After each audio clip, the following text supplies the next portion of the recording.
الله أكبر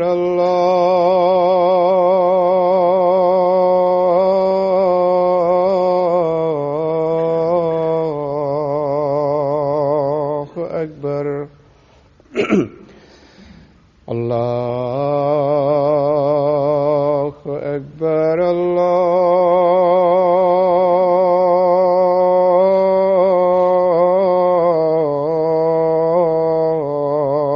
الله أكبر أشهد أن لا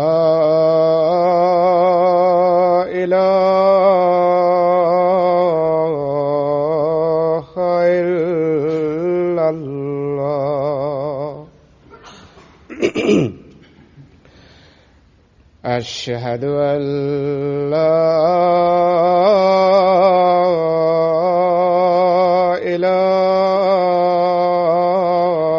إله إلا الله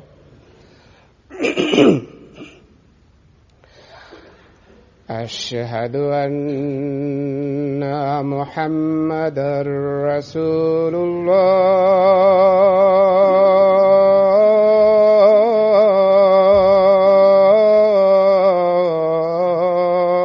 الله أشهد أن محمدًا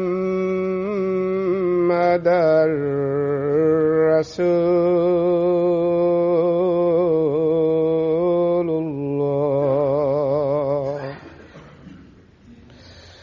حي على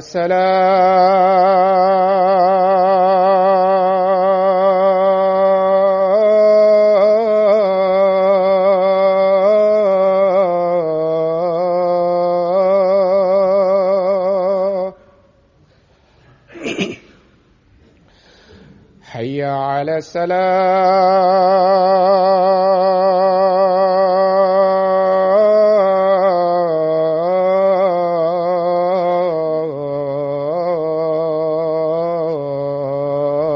الصلاة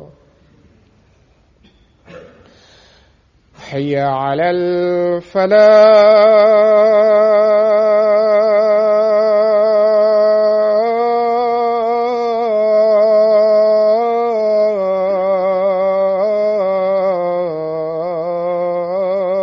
الفلاح حي على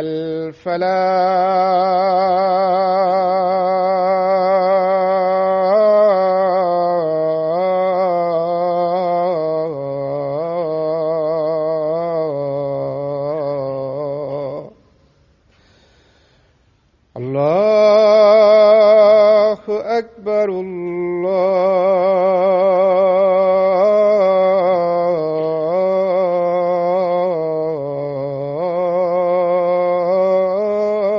الله أكبر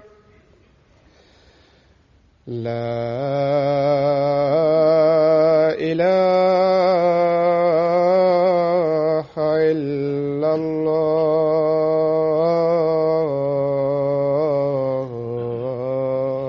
الله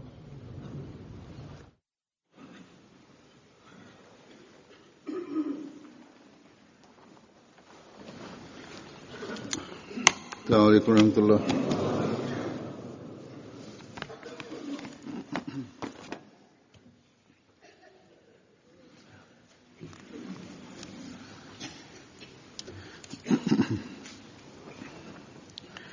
أشهد أن لا إله إلا الله وحده لا شريك له وأشهد أن محمدًا عبده ورسوله أما بعد فأعوذ بالله من الشيطان الرجيم بسم الله الرحمن الرحيم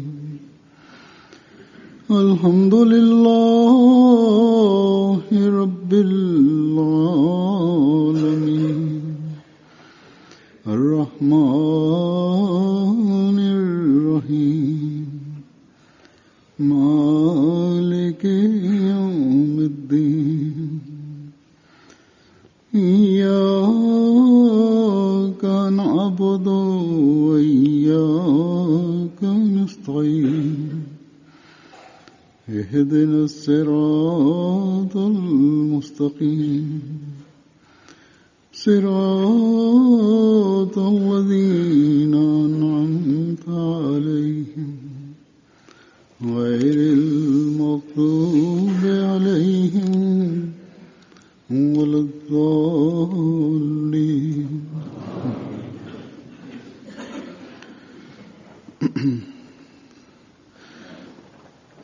اللہ تعالیٰ کے فضل سے انشاءاللہ تعالیٰ جماعت احمدیہ برطانیہ کا جلسہ سالانہ अल्लाह ताला जे फज़ल सां इंशाअल्लाह ताला जमायत अहमदिया बर्तानिया जो सालियानो जलसो ईंदड़ जुमे खां शुरू थी रहियो आहे. जलसागाह या उहो इलाइक़ो जिथे जलसे जा समूरा इंतज़ाम थींदा आहिनि हदीक़तुल महदी में, उते हींअर ताईं काफ़ी हद ताईं तयारीअ जा कम मुकमिल थी चुका आहिनि. महिमाननि जी बि आमद शुरू थी चुकी आहे. अल्लाह ताला उन्हनि सभिनी महिमाननि खे जेके जलसे जी बरकतुनि खे हासिल करण जे लाइ सफ़र करे रहिया आहिनि, सफ़र में आहिनि या अची चुका आहिनि या आईंदा अचण वारा आहिनि, अल्लाह ताला इन्हनि सभिनी जी हिफ़ाज़त फ़रमाए ऐं जेके सफ़र करे रहिया आहिनि उन्हनि जे सफ़रनि खे बि आसान करे. अल्लाह ताला सभिनी खे पंहिंजी हिफ़ाज़त ऐं पनाह में रखे ऐं ख़ैर सां आणे. दुनिया जा हालात जंहिं तेज़ी सां बिगड़जी रहिया आहिनि, सफ़रनि जो ऐं मुसाफ़िरनि जो बि फ़िक्र रहंदो आहे. बहरहाल असांजी त हीअ दुआ आहे अल्लाह ताला सभिनी खे पंहिंजी हिफ़ाज़त ऐं पनाह में रखे, न सिर्फ़ अहमदिन खे बल्कि दुनिया जे हर माण्हूअ खे, ऐं उहो अमुन ऐं सुकून हासिल करे सघनि जंहिं जे लाइ अल्लाह ताला हिन ज़माने में हज़रत मसीह मऊद अलैहिस्सलातु वस्सलाम खे मोकिलियो आहे. जहिड़ो क असांखे ख़बर आहे त रज़ाकार तौर ख़िदमत जे जज़्बे हेठि असांजे जलसे जा इंतज़ाम कया वेंदा आहिनि. ऐं इन हवाले सां हिकु जुमो पहिरियां जलसे खां मां कारकुननि खे तवजो बि ॾियारींदो आहियां उन्हनि जी ज़िम्मेवारियुनि जी तरफ़. हिन वक़्तु इन बारे में कुझु ॻाल्हियूं मां कारकुननि जे हवाले सां कारकुननि खे चवंदुसि. बल्कि महिमान नवाज़ी जे बारे में जेके ॻाल्हियूं आहिनि उन्हनि जो ताल्लुक़ सिर्फ़ कारकुननि या जलसे जे रज़ाकारनि सां न आहे, बल्कि हर उन शख़्स सां आहे जंहिं जे घर में जलसे जा महिमान अची रहिया आहिनि. बल्कि इन खां बि वधी करे असांखे चवणु घुर्जे त महिमान जो इकराम, उन जी महिमान नवाज़ी, उन जी इज़त ऐं एतिराम हर मोमिन खे आम हालात में बि करणु घुर्जे ऐं उन ते फ़र्ज़ आहे. बहरहाल हिन वक़्तु मां छो त जलसे जे महिमाननि जे हवाले सां तवजो ॾियारणु चाहियां थो, तंहिं करे इन्हनि ॻाल्हियुनि जो महवर जलसो सालियानो ई रहंदो. जलसे ते अचण वारा महिमान जहिड़ो क मूं चयो हिते ईंदा आहिनि ऐं जलसे जे लाइ अची रहिया आहिनि, ख़ालिस दीनी मक़सद सां ईंदा आहिनि ऐं जलसे में शामिल थियण वारनि जो इहो ई मक़सदु हुअणु घुर्जे. ऐं जॾहिं ही मक़सदु हुजे त महिमान जी अहमियत केतिरा ई भेरा वधी थी वञे ऐं ख़ासि तौर ते जॾहिं असां ॾिसंदा आहियूं त हज़रत मसीह मऊद अलैहिस्सलातु वस्सलाम जलसे में शामिल थियण जी तरफ़ ख़ासि तवजो ॾियारी आहे ऐं इन जलसे खे ख़ालिस दीनी मक़सदनि जो हामिल करार ॾिनो आहे, अल्लाह ताला जी रज़ा हासिल करण जो हामिल करार ॾिनो आहे।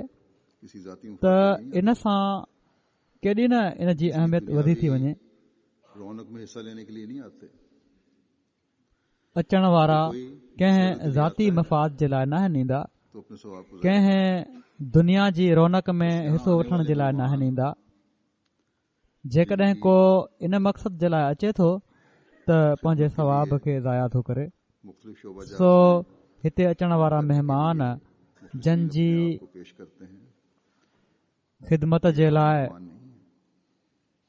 मुख़्तलिफ़ शोबनि में कमु करण जे लाइ मुख़लिस पंहिंजो पाण खे पेश कंदा आहिनि।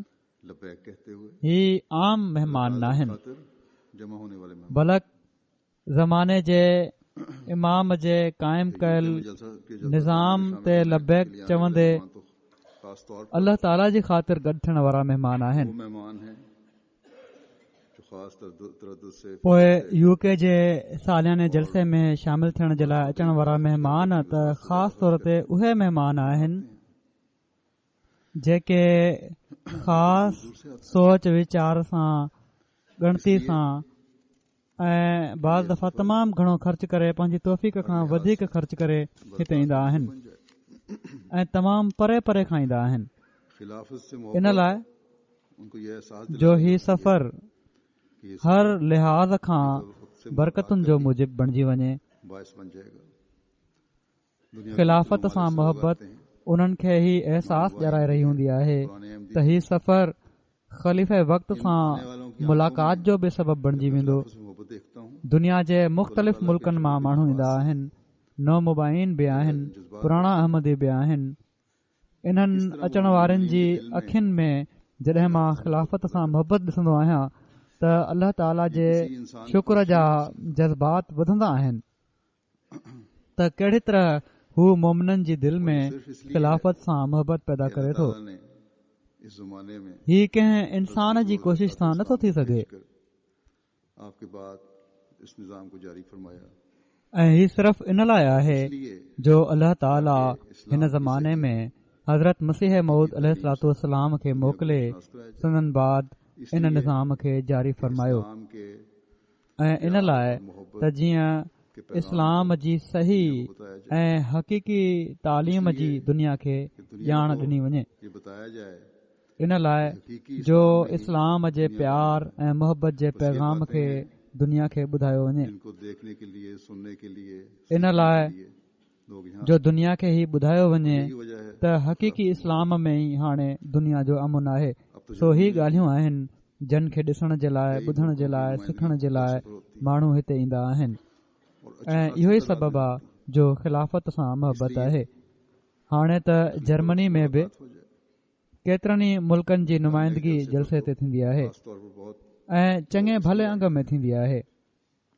इन लाइ त ख़लीफ़े वक़्त सां मुलाक़ात थी वञे।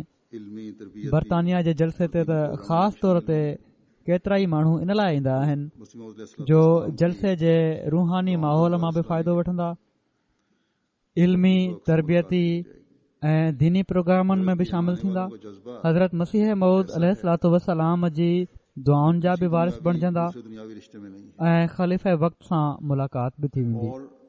मक़सदु त हिते अचण वारनि जो जज़्बो अहिड़ो आहे जेको कंहिं दुनिया जे ॿिए दुनिया जे रिश्ते में नाहे ऐं इन ई ॻाल्हि जी तरफ़ हज़रत मसीह मऊद अलैहिस्सलातु वस्सलाम पंहिंजी बैत जे शर्तनि में तवजो ॾियारी आहे।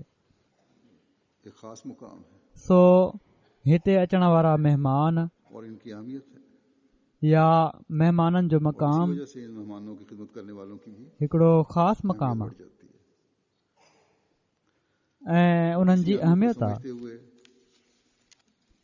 ऐं इन ई जे करे हिननि महिमाननि जी ख़िदमत करण वारनि जी बि अहमियत वधी थी वञे ऐं इन ई अहमियत खे सम्झंदे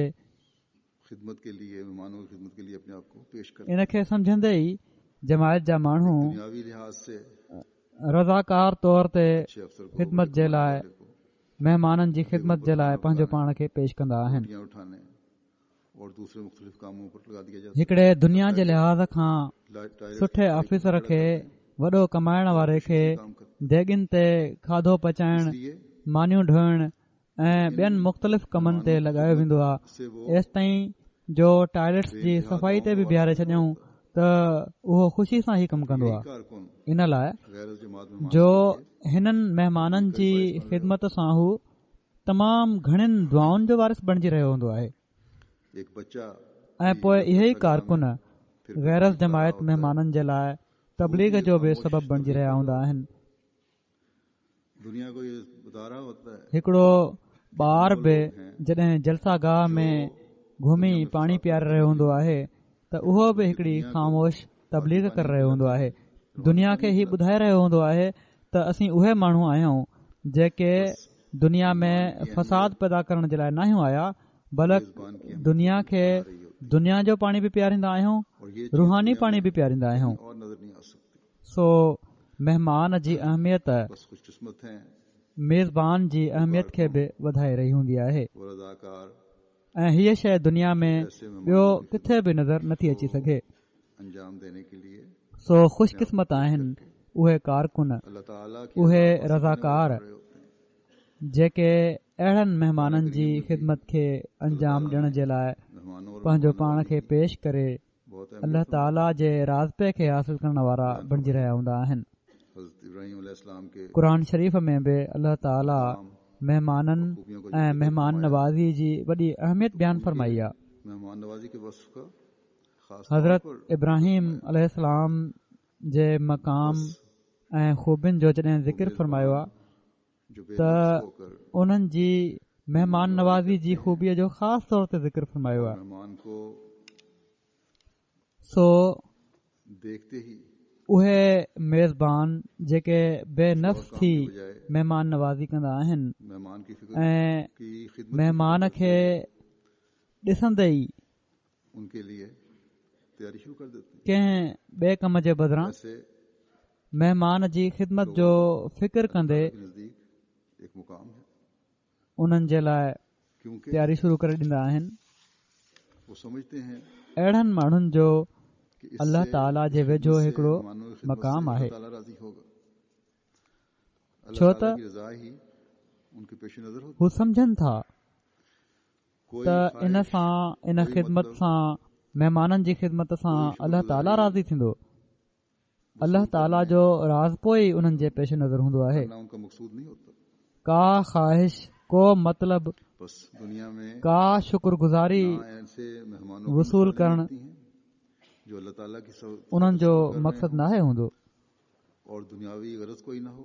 सो दुनिया ना में ही ऐसे मेजबानों की न अहिड़नि महिमाननि जा मिसाल मिलनि था अल्लाह ताला की जेके रज़ा अल्लाह की ताला जी ख़ातिर सफ़र करे रहिया हुजनि ऐं दुनिया जो मक़सदु को न हुजे, ऐं न ई अहिड़नि मेज़बाननि जो मिसाल मिले थो जेके सिर्फ़ अल्लाह ताला जे रास्ते जी ख़ातिर महिमान नवाज़ी करे रहिया हुजनि, वक़ार बल्कि उन खे हासिल करण जे लाइ उस जंगल को काबिल महिमाननि जे अचण खां पहिरियां ई इस्तेमाल बना रहे हैं। उन्हनि खे सहूलतूं मुहैया करण जे लाइ ये खूबसूरत नक्शा केतिरनि केतिरनि ॾींहनि खां वकारे अमल करे अहमदिया में नजर आता उन झंग खे रहाइश जोॻो है। इसलिए ऐं इस्तेमाल जोॻो बणाए रहिया हुजनि। उसके रसूल सल्लल्लाहु अलैहि वसल्लम के इरशाद ही ख़ूबसूरत नक्शो असांखे सिर्फ़ जमायत अहमदिया में नज़र अचे थो। इसलिए इन लाइ जो अल्लाह ताला ऐं उन जे रसूल सल्लल्लाहु अलैहि वसल्लम जे इरशाद जे मुताबिक़ को पूरा कर ज़माने जे इमाम खे असां मञियो आहे। इन लाइ कि हम दीन को जो ख़िलाफ़त जी माला में पोयल आहियूं, इन लाइ जो पंहिंजे अहद खे पूरो करण जी कोशिश कयूं था जवान बूढ़ा त असां दीन खे दुनिया ते मथां रखंदासीं। बस इसमें कोई शक नहीं हर साल जो तजुर्बो आहे त हर नंढो वॾो मर्द औरत ॿार जवान पोढ़ो हिकिड़े ख़ासि जज़्बे सां ख़िदमत करे थो। जो मिल रही हैं सो इन में को शक नाहे त हीअ ख़िदमत हिन साल बि इनशा ताला इन जज़्बे सां थींदी ऐं थी रही आहे। ऐसे नौजवान भी वक़ार अमल में ऐं जेके वकारे अमल जूं रिपोर्ट्स मूंखे मिली रहियूं आहिनि हिन साल त अल्लाह ताला जे फज़ल सां या अहिड़ा नौजवान बि विकारे अमल में नहीं करवाई गई। वक़फ़े आरज़ी करे शामिल थी रहिया आहिनि जिन खे पहिरियां हीउ तजुर्बो कोन हो अपने आप को जमात से मुंसलिक करता है या और समझता है कि उन्हनि जी पहिरियां इन तरफ़ तवजो न कराई वई हुई। मैं तो हमेशा ये कहा करता हूँ कि अगर उनमें से जेको पंहिंजो पाण खे जमायत सां मुंसलिक करे थो ऐं सम्झे थो त मां अहमदी आहियां, जमात उन जे बारे में जो है मां त हमेशा ही चवंदो आहियां त जेकॾहिं उन्हनि मां के काम पर मामूर है कंहिंजी वो सही तौर पर, जमायत जे कम जी तरफ़ तवजो नाहे लेकिन ये नहीं हो सकता त इन लाइ आहे कि किसी भी फर्द जो जेके माण्हू तवजो ॾियारण ते मामूर आहिनि उहे सही तौर ते पंहिंजो फर्ज़ अदा नथा कनि। बुलाया जाए और वो ना आए।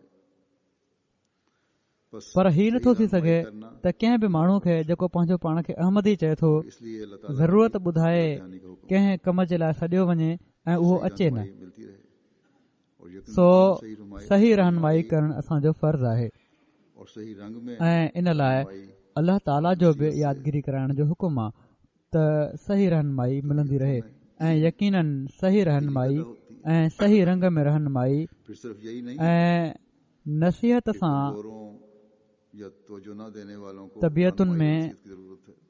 तब्दीली पैदा थींदी आहे। शामिल होने वाले हैं पोइ सिर्फ़ इहो ई न नहीं होता, त कमज़ोरनि उनके लिए भी या तवजो न ॾियण वारनि खे रहनुमाई ऐं नसीहत जी ज़रूरत आहे। केतिरा ई नवां शामिल थियण वारा आहिनि जिन खे शामिल होने वालों की निज़ाम जो पूरी तरह इल्मु नाहे हूंदो, उन्हनि जे लाइ बि ज़रूरी आहे देखकर त उन्हनि खे अपने आप ख़िदमत जे जज़्बे जी हक़ीक़त ॿुधाई वञे। तोड़े इन्हनि नवनि शामिल थियण वारनि जी अक्सरियत ॿियनि जा नमूना ॾिसी हो रहे हैं पंहिंजो पाण खे ख़िदमत जे लाइ पेश कंदी आहे, तो पर पोइ बि तवजो जी ज़रूरत रहंदी आहे। फिर जैसा कि मैंने कहा अहिड़ी तरह ॿार शामिल थी रहिया आहिनि, खिदमत के लिए उन्हनि खे बि ड्यूटियूं ऐं ख़िदमत जी तरफ़ तवजो ॾियारण जी ज़रूरत हूंदी आहे। और उन्हें पोइ जहिड़ो कमु चयो के लिए भी त नवां नौजवान ख़िदमत जे लाइ तवजो ॾियाराइण सां अॻिते आया आहिनि, उन्हनि जी सही रहनुमाई जे लाइ ऐं उन्हनि खे मज़ीद फ़आल बनाइण जे लाइ बि त महिमाननि जी ख़िदमत कहिड़ी तरह करणु घुर्जे, कि वज़क्किर ख़िदमत जी अहमियत ॿुधाइण जे लाइ नसीहत जी ज़रूरत हूंदी आहे। कुल मोमिनीन इन ई लाइ अल्लाह ताला जो ही हुकुम आहे याद दिलाता रहे त वज़क्किर फ़इन्न ज़िक्रा तनफ़उल मोमिनीन, अल्लाह ताला का कोई हुक्म भी यानी यादि ॾियाराईंदो रह, छो त यादि ॾियाराइण मोमिननि खे फ़ाइदो ॾींदो आहे। वजह की बात को दोहराना अल्लाह ताला जो को हुकुम बि हिकमत खां ख़ाली नाहे हूंदो। बहुत से कारकुनों को सो इहा यादगिरी कराइण खे बि खाम खां जी ॻाल्हि खे दोहिराइण या रेप्यूटेशन न सम्झणु घुर्जे। कोई तवज्जुह बात केतिरनि ई कारकुननि खे इन यादगिरी कराइण सां ई पंहिंजी अहमियत जो अंदाज़ो ऐं अहसासु थींदो आहे। या उतनी तवज्जो नहीं रहती, का तवजो तलब ॻाल्हि तवज्जो पैदा हो जाती है, पहिरियां ॿुधल हुअण जे बावजूद उसका इजहार भी करते हैं। उन्हनि खे विसरी वेंदी आहे या एतिरी तवजो नाहे रहंदी ये बात भी ऐं यादगिरी कराइण सां पोइ तवजो पैदा थी वेंदी आहे कि जलसे पर आने ऐं के इन जो इज़हार बि कंदा आहिनि त असांखे तवजो पैदा थी आहे।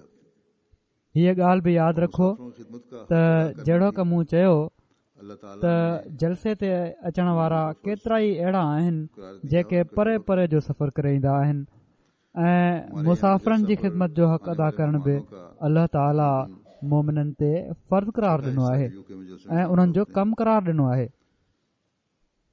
वो दूसरे असांजे हिते जलसे ते अचण वारनि महिमाननि जो तक़रीबन 6हों हिसो जेके यूके जे जलसे में शामिल थींदा आहिनि, से हिंदुस्तान से अफ्रीका से अमेरिका से उहो ॿियनि मुल्कनि मां जलसे जूं बरकतूं समेटण लाइ ईंदो आहे।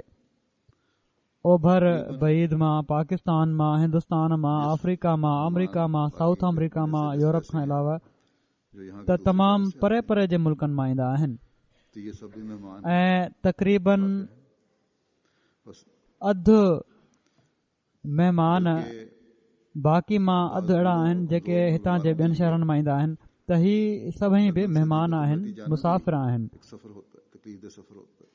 भले किन पौढ़नि ऐं कमज़ोरनि ऐं बीमारनि जे लाइ लंडन मां हदीक़तुल महदी वञण बि हिकिड़ो सफ़र हूंदो आहे, तकलीफ़ वारो सफ़र हूंदो आहे। जेको वॾी तकलीफ़ सही उहे करे रहिया हूंदा आहिनि। सो हर ड्यूटी ॾियण वारे ऐं ड्यूटी ॾियण वारी कारकुन खे उन्हनि सां हीउ अहसासु हुअणु घुर्जे त असांजा मुसाफ़िर आहिनि, महिमान आहिनि, उन्हनि जी असां ख़िदमत करणी आहे ऐं उन्हनि सां हर तरह सां सुहिणो वर्ताव करणो आहे। बाज़ दफ़ा किन महिमाननि जा ग़लति रवैया बि हूंदा आहिनि, पर पोइ बि हौसले खां कमु वठणु घुर्जे हर कारकुन खे, हर ड्यूटी ॾियण वारे खे, ऐं सब्र जो मुज़ाहिरो कंदे हर शोबे जे कारकुन खे पंहिंजा फर्ज़ अदा करणु घुर्जनि। असांखे अल्लाह ताला नबीअ जो मिसाल ॾेई क़ुर शरीफ़ में जेका तवजो ॾियारी आहे त महिमान खे कहिड़ी तरह संभालणो आहे, महिमान जे सलाम जे जवाब में उन खां वधीक भरपूर तरीक़े सां उनखे सलाम जो जवाबु ॾियणो आहे। उन जे लाइ नेक जज़्बात जो इज़हार करणो आहे, उनखे अमुन ऐं तहफ़ुज़ ॾियणो आहे, ख़ुशीअ जो इज़हार करणो आहे। हक़ीक़ी सलामती हूंदी ओॾी महिल आहे जॾहिं ख़ुशी पहुचे। ऐं महिमान सिर्फ़ इहो ई न त अहमदी महिमान आहिनि, गैर महिमान गैर माण्हू वधीक तवजो चाहींदा आहिनि। तंहिं करे बाज़ दफ़ा हीउ बि थींदो आहे त गैर सिर्फ़ ऑब्ज़र्व करे रहिया हूंदा आहिनि, हीउ ॾिसी रहिया हूंदा आहिनि त रवैया हिननि जा कहिड़ा आहिनि। कतई नज़र हिननि जे जो उन्हनि सां कहिड़ो वर्ताव आहे, उहो त सुठो वर्ताव कयो ई वेंदो आहे उन्हनि सां। उहे हीउ ॾिसी रहिया हूंदा आहिनि त ॿियनि सां कहिड़ो वर्ताव आहे। सो हर वक़्तु इन ॻाल्हि खे मद्देनज़र रखणु घुर्जे त असां महिमाननि जी ख़िदमत करणी आहे ऐं सही रंग में अहिड़ी ख़िदमत करणी आहे जेका असांखे सही ख़ुशी पहुचाइण वारी हुजे। सो असांजे हर अचण वारे महिमान सां असांखे अहिड़ी तरह ख़ुशी पहुचणु घुर्जे जहिड़ी तरह पंहिंजे अज़ीज़ महिमान खे ॾिसी थींदी आहे, कंहिं वेझे खे ॾिसी थींदी आहे। ऐं जॾहिं अहिड़ी ख़ुशी थिए त पोइ ख़िदमत जो हक़ बि अदा थींदो आहे। पंहिंजनि जी ख़िदमत ऐं महिमान नवाज़ी, वेझनि जी ख़िदमत ऐं महिमान नवाज़ी, ही सभई करे वठंदा आहिनि। वधीक प्यारा जेकॾहिं कंहिंजा हुजनि त उन्हनि जा नखरा बि बर्दाश्त करे वठंदा आहिनि। असुल ख़िदमत जे जज़्बे जो ओॾी महिल पतो पवंदो आहे जॾहिं को रत जो रिश्तो न हुजे। जॾहिं महिमान ईंदा आहिनि त सलामती हासिल करण ऐं समेटण जे लाइ ईंदा आहिनि। जहिड़ो की मूं ॿुधायो त जलसे जा महिमान आहिनि जंहिंजा के बि दुनिया जा मक़सद न आहिनि हूंदा। सो अहिड़नि महिमाननि जे लाइ वधि में वधि सलामती ऐं आसानियुनि जा मौक़ा फ़राहम करण जी ज़रूरत आहे जेके असांखे करणु घुर्जनि। पोइ महिमान नवाज़ी जो मयार ई असांखे क़ाइमु करण जी ज़रूरत आहे त पंहिंजे समूरनि वसाइल जे मुताबिक़ ऐं हालात जे मुताबिक़ जेका बहितरीन महिमान नवाज़ी जी सहूलियत असीं मुहैया करे सघूं था कयूं। इंतिज़ामिया खे इन बारे में हमेशह सोचींदे रहणु घुर्जे। सो अल्लाह ताला असां खां अहिड़े क़िस्म जी महिमान नवाज़ी चाहे थो त बहितरीन सहूलियत मुहैया थिए। पोइ पाण सॻोरा सल्लल्लाहु अलैहि वसल्लम जेके सभिनी खां वधीक अल्लाह ताला जे हुकुमनि खे सम्झण ऐं उन ते अमल करण वारा हुआ, पाण असांजी इन बारे में कहिड़ी तरह रहनुमाई फरमाई अथनि। पाण फरमायो अथनि त महिमान जो तव्हां ते हक़ आहे, उनखे अदा कयो। अहिड़ा मिसाल बि आहिनि जो महिमान वधीक अची विया, पाण असाबनि में महिमान विरहाइण शुरू करे ॾिनऊं ऐं ख़ुदि बि पंहिंजे हिसे में महिमान वरितऊं। उन्हनि खे पंहिंजे घर वठी विया। घर वञी पतो पियो त थोरो खाधो ऐं मशरूब आहे। हज़रत आयशा खां जॾहिं पाण पुछा कयऊं त उन्हनि अर्ज़ु कयो त तव्हांजी अफ़तारी जे लाइ रखियल आहे थोरो, सिर्फ़ उहो ई घर में आहे, ॿियो त कुझु कोन्हे। पाण उन मां थोरो चखियऊं ऐं उनखे महिमान खे चयऊं त हाणे तूं खा। पाण सॻोरन सल्लल्लाहु अलैहि वसल्लम चखियो बि इन लाइ हूंदो यकीनन त मुंहिंजे वठण सां ऐं खाइण सां इन में बरकत पइजी वेंदी ऐं उहो महिमाननि जे लाइ बरकत वारो खाधो उन्हनि जे ड्रव जो सबबु बणिजी वेंदो। ऐं पोइ रिवायत मां हीउ बि पतो पए थो त उन थोरे खाधे मां जेको हज़रत आयशा जे मुताबिक़ सिर्फ़ संदन अफ़तारी जे लाइ हुयो, महिमाननि ड्रॉ बि कयो। पाण सॻोरन सल्लल्लाहु अलैहि वसल्लम पंहिंजे असहाबनि जी बि इन रंग में तरबियत कई हुई जो असहाब बि ख़ालिस महिमान नवाज़ी जो जज़्बो रखंदा हुआ। हर क़िस्म जी तकलीफ़ खां आज़ाद थी करे कुशादगी में ऐं मददगारनि जी मौजूदगी में त महिमान नवाज़ी सभई करे वठंदा आहिनि। असुल महिमान नवाज़ी त उहा आहे जेका पंहिंजो पाण खे ॾुखियाई में विझी कई वञे ऐं महिमान जो इहो ई हक़ आहे जेको पाण सॻोरन सल्लल्लाहु अलैहि वसल्लम क़ाइमु फ़रमायो आहे ऐं मोमिननि खे इन तरफ़ तवजो ॾियारी अथनि त इन हक़ खे अदा कयो।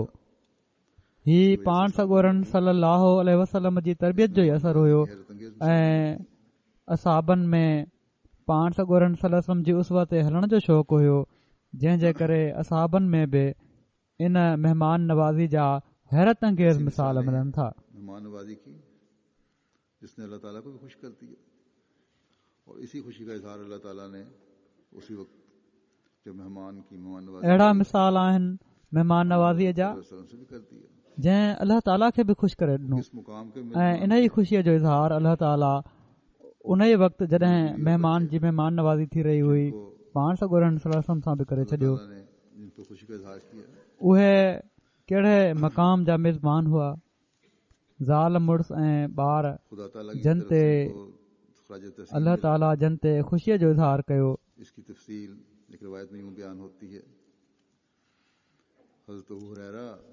ख़ुदा ताला जे तरफ़ां उन्हनि जी तारीफ़ थी।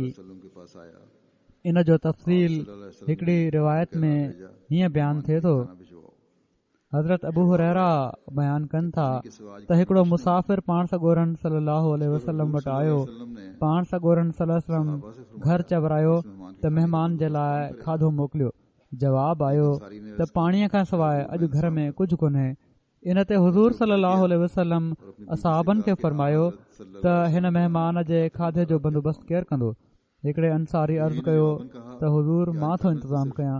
जीअं त हू घर वियो ऐं पंहिंजी घरवारी खे चयईं त पाण सॻोरन सल्लल्लाहु अलैहि वसल्लम जे महिमान जी ख़िदमत चाकरी जो इंतज़ाम कर। घरवारी जवाबनि चयो त अॼु घर में त सिर्फ़ ॿारनि जे खाइण जे लाइ आहे, असांजे खाइण लाइ बि कुझु कोन्हे।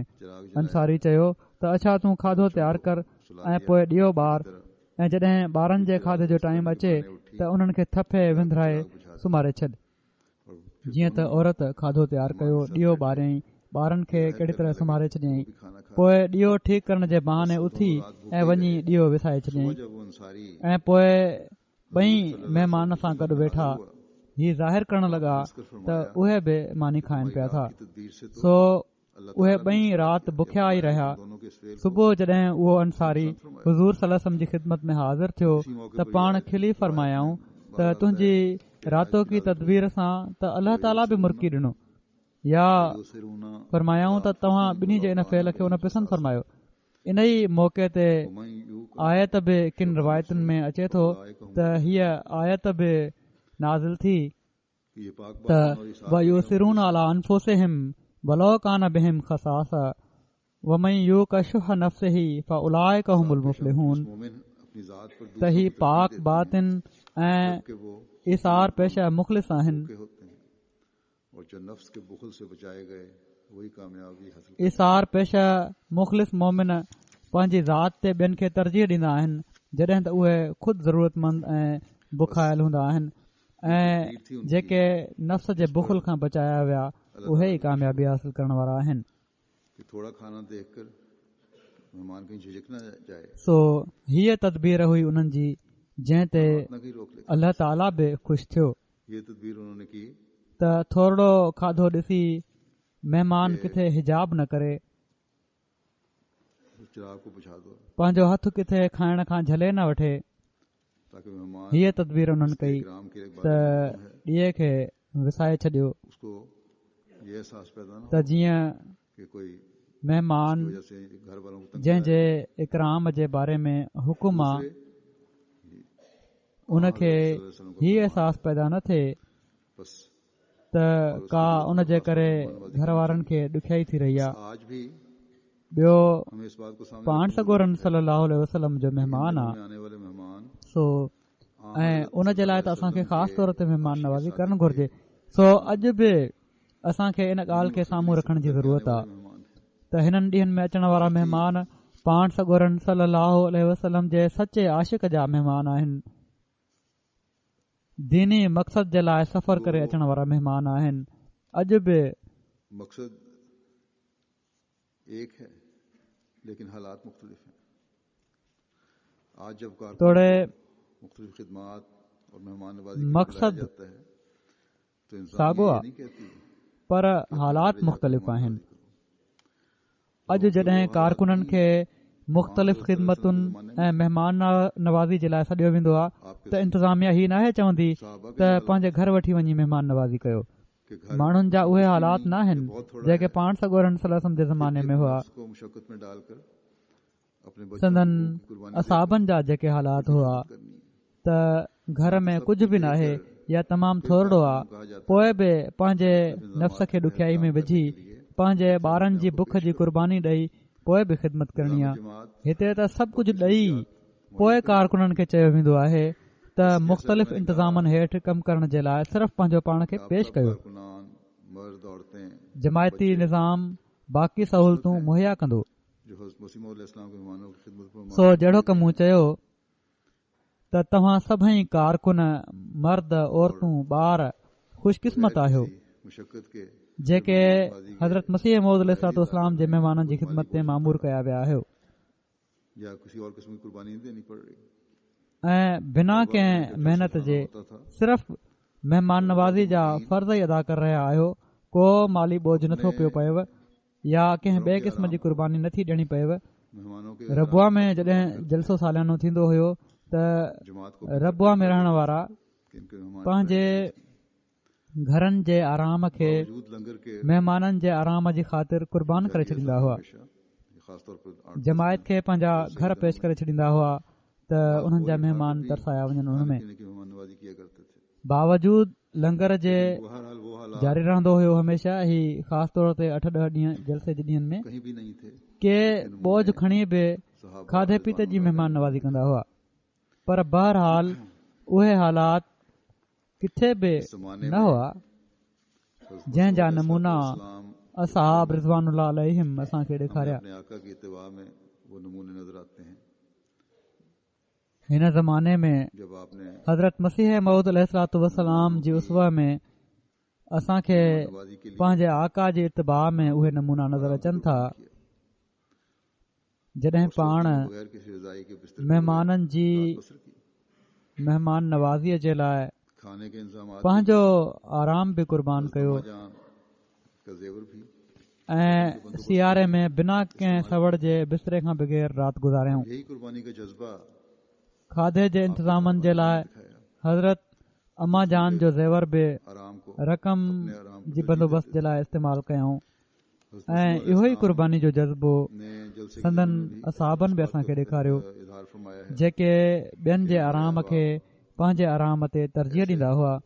हज़रत मसीह मऊद अलैहिस्सलातु वस्सलाम जलसे जे ज़िमन में बि इन ॻाल्हि जो इज़हार फ़रमायो आहे त असांजा दोस्त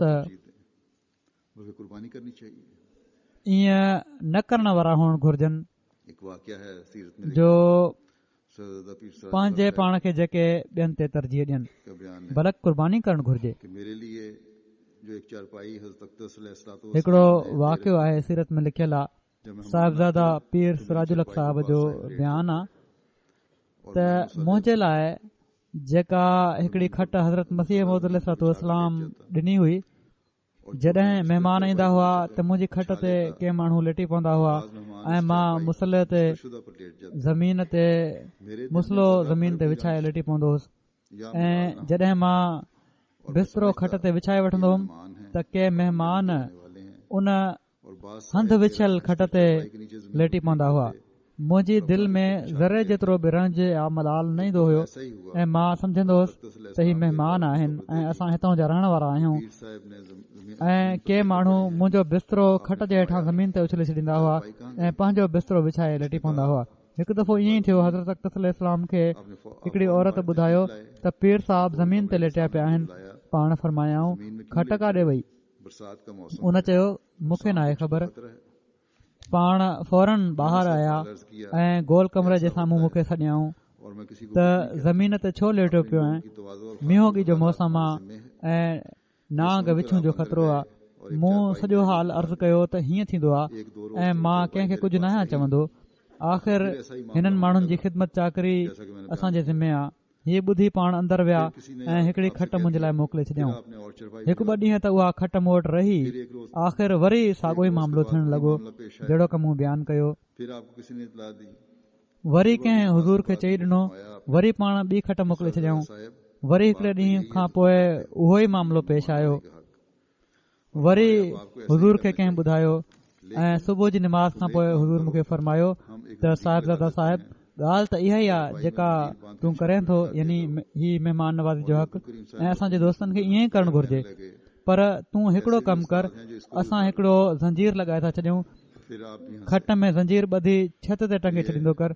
मौलवी अब्दुल करीम साहिब मरहूम हीउ ॿुधी खिली ॾिनो ऐं चवण लॻा अहिड़ा बि उस्ताद आहिनि जेके उनखे बि लाहे वठंदा। पोइ पाण बि खिलिया त ही महिमान नवाज़ी हिते लतीफ़ा बि अहिड़ी तरह जा थी वेंदा आहिनि, मज़ाक जूं ॻाल्हियूं। लतीफ़े जे लफ़्ज़ मां मूंखे यादि अची वियो, बाज़ दफ़ा मां को लतीफ़ो चई बयानु कंदो आहियां मज़ाक जी ॻाल्हि। लतीफ़े जो मतिलबु उर्दूअ में का सुठी ॻाल्हि, का गहरी नुक़्ते जी ॻाल्हि ऐं मज़ाक जी ॻाल्हि सभु मतिलबु आहिनि हिन जा। त बजाए ही त लतीफ़े जो तर्जुमो कनि त मज़ाक वारी ॻाल्हि, तर्जुमो करण वारा हिकु दफ़ो मां खुतबे में ॿुधी रहियो हुयुसि, हुयो उहो लतीफ़ो पर उनखे वॾो नुक़्तो करे बयानु कयो वियो हुयो। जहिड़ी तरह इन में को सबक़ गहरो नुक़्तो बयानु थी रहियो आहे, कंहिं ॻाल्हि जी गहराई। त तर्जुमे में कॾहिं कॾहिं ग़लतियूं थी वेंदियूं आहिनि, पर हिते बहरहाल हिकिड़ो नुक़्तो आहे त पंहिंजी शइ जी हिफ़ाज़त करणु घुर्जे। पोइ पाण अलैहिस्सलाम जे हिकिड़े नमूने जो ज़िक्र करणु चाहियां थो, पर इन खां पहिरियां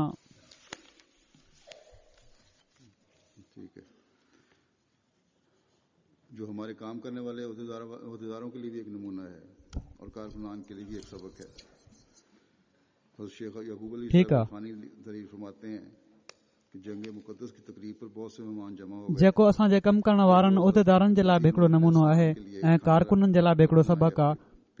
हज़रत शेख याकूब अली साहिब इरफानी तहरीर फरमाइनि था त जंग मुक़द्दस जी तकरीब ते केतिरा ई महिमान गॾु थी विया हुआ। हिकिड़े ॾींहुं हज़रत मसीह मौद अलैहिस्सलाम जे लाइ खाधो रखणु या पेश करणु घर में विसरी वियो। मां पंहिंजी घरवारी खे ताक़ीद कयो हुयो, मगर उहा कम जी घणाई ऐं मशगूल हुअण जे करे उनखे विसरी वियो। एसि ताईं जो राति जो तमामु घणो हिसो गुज़री वियो ऐं हज़रत वॾे इंतज़ार खां पोइ इस्तिफ़सार फरमायो। खाधे जे बारे में पुछियाऊं त सभिनी खे फ़िकिर थियो, बाज़ार बि बंदि थी चुकी हुई ऐं खाधो न मिली सघियो। हुज़ूर जे साम्हूं सूरत हाल जो इज़हार कयो वियो। पाण फरमायाऊं त एतिरे क़दुरु घबराहट ऐं तकलीफ़ जी कहिड़ी ज़रूरत आहे? मानी वारे कपिड़े में ॾिसी वठो, कुझु बचियल हूंदो, उहो ई काफ़ी आहे। उन कपिड़े खे ॾिठो वियो त उन में मानियुनि जा कुझु टुकड़ा हुआ। पाण फरमायाऊं इहे ई काफ़ी आहिनि, इन्हनि मां हिकु ॿ टुकर खाधऊं ऐं बसि। सो ही सबक़ आहे असांजे कारकुननि जे लाइ। बाज़ दफ़ा किन हालात में किथे कमी थी वञे खुराक जी त परेशान न थियणु घुर्जे, बल्कि कुर्बानी महिमाननि जी ख़ातिर करणु घुर्जे। ही लिखनि था शेख याकूब अली साहब त बज़ाहिर ही वाक़ियो तमामु मामूली मालूम थींदो, मगर इन मां हज़रत मसीह मौद अलैहिस्सलाम जी सादगी ऐं बेतकल्लुफ़ी जो हैरत अंगेज़ अख़लाक़ी मौजज़ो नुमाया आहे। खाइण जे लाइ उन वक़्तु नए सिर खां इंतज़ाम खाधे जे लाइ थी सघे पियो।